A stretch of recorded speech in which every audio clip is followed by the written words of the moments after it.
Le frère Flavien Laplante, que j'ai très bien connu durant mes 25 ans au Bangladesh, j'ai même été son supérieur pendant 10 ans.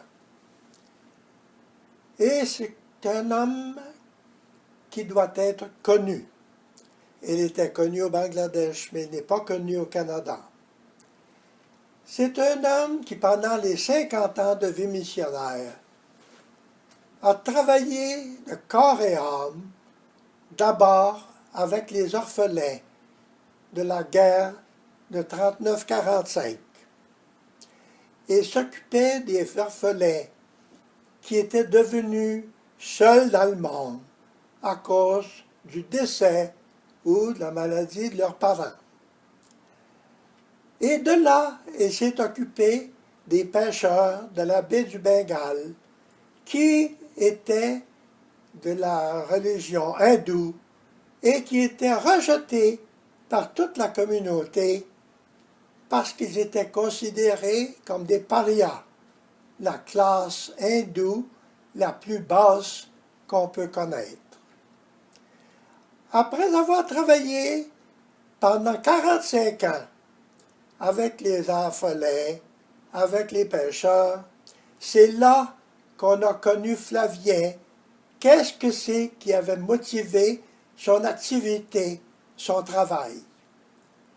On l'a connu parce qu'il a tout abandonné pour se vouer pendant 5 ans comme ermite dans un ashram, complètement, jour et nuit, voué à la prière et à la contemplation. Il avait une liste de gens pour qui il voulait prier, et ces gens-là revenaient continuellement. Il priait la plupart du temps la nuit, de minuit à 3 ou 4 heures du matin. Il priait aussi durant la journée et il se gardait du temps pour recevoir les gens qui venaient à lui pour demander des faveurs de prière. C'est là réellement que Flavien a été différent des autres missionnaires. Et c'est le premier parmi les religieux de Sainte-Croix, le deuxième frère de Sainte-Croix, à être proclamé officiellement le serviteur de Dieu par l'évêque de Chittagong. Donc le deuxième après Saint-Frère André. C'est pour ça qu'on s'est aperçu qu'il n'était pas connu au Canada, et 2 membres du comité Frère Flavien se sont mis à la tâche pour recueillir toutes les informations sur sa vie.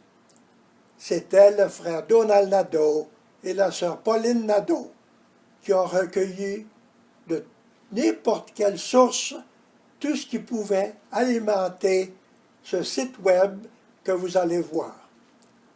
Je vous remercie et bonne lecture.